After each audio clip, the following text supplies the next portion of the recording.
How do you help a new employee understand the culture of the company then? So one of the first things we do is we make every new team member actually go on our 3-month program.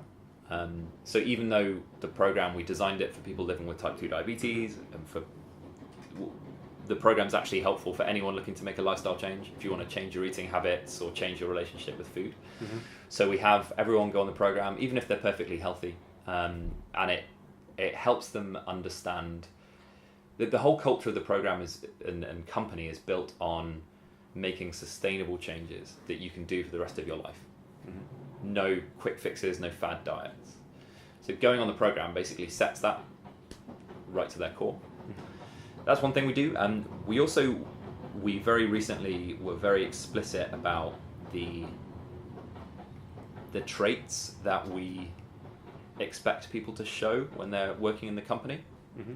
So we went and wrote down 8 different traits. And the reason they're not values is because I think values, when a company has values, they're just very intangible.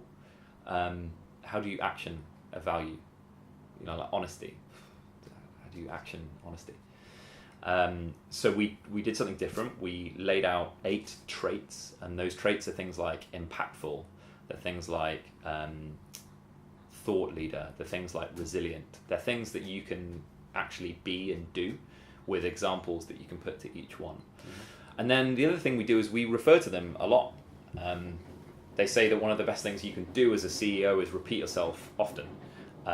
So making sure at every one-to-one you're like addressing those things and saying, yeah, it sounds quite trite and like you're trying to force a square peg into a round hole, but saying if someone's stressed out by something, talk to them about resilience and mm-hmm. how that's really important for working in a startup, and how there are going to be countless ups and downs, mm-hmm. but that's why we're in this business. So referencing those traits at every point in the personal development to one-to-ones. Even in hiring, when we interview someone, we go through those traits and try and work out how they align to them. Like one of them is mission-driven, which sounds silly. Again, every startup would say that they're mission-driven, but for us, we're actually trying to cure type 2 diabetes. Mm-hmm. So that come back to purpose, does it? Yeah.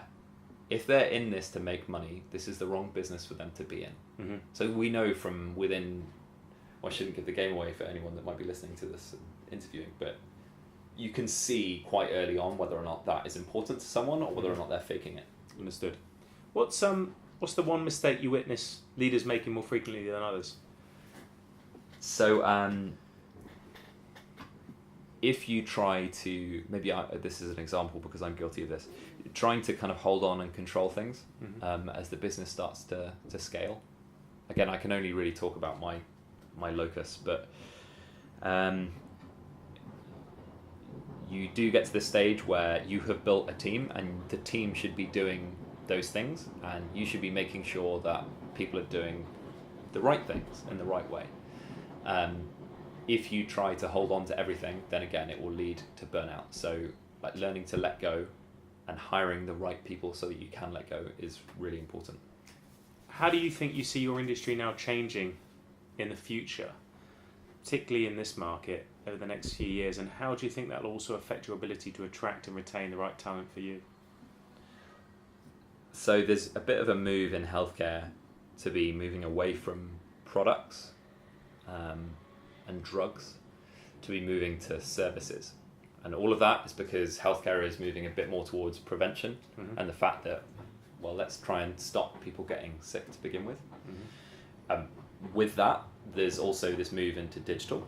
So we're moving away from doctors and pharma towards product designers, developers, and building digital products towards prevention.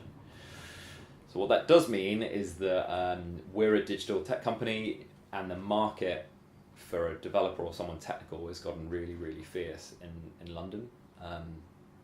So yeah, that's one of the big problems. There's just a big difficulty in hiring technology and mm-hmm. digital talent at the moment in London.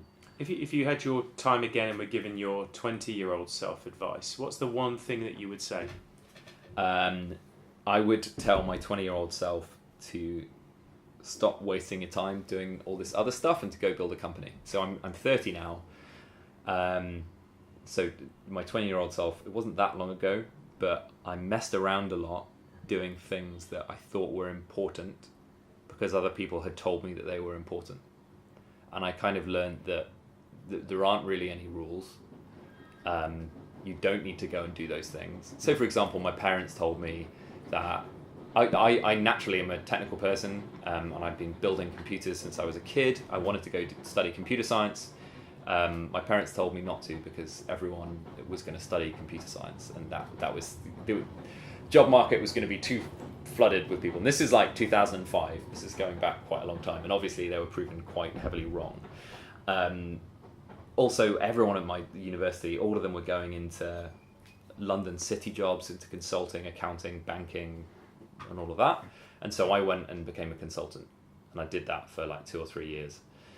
And I don't really know why. It's because my friends were doing it. It seemed like the right thing to do, and it seemed like, I needed industry experience. I needed experience of the working world. Whereas really, if I just gone and built things, which is what really brings me joy, probably have got here sooner. Chris, thanks for sharing the story, and it's always good to hear the advice that you'd give yourself again, because I'm sure there's many listeners, especially the younger listeners, who are also going through that challenge of what should they should do next. So thanks for sharing that. If people want to find out more about you and get in touch with you or connect with the company, what's the best way they can do that? You can just drop me an email at chris@rpath.co.uk. Always very open to answering a question or giving advice about stuff. Yeah. Thank you so much, and thanks for joining me on the show. Great, thanks so much.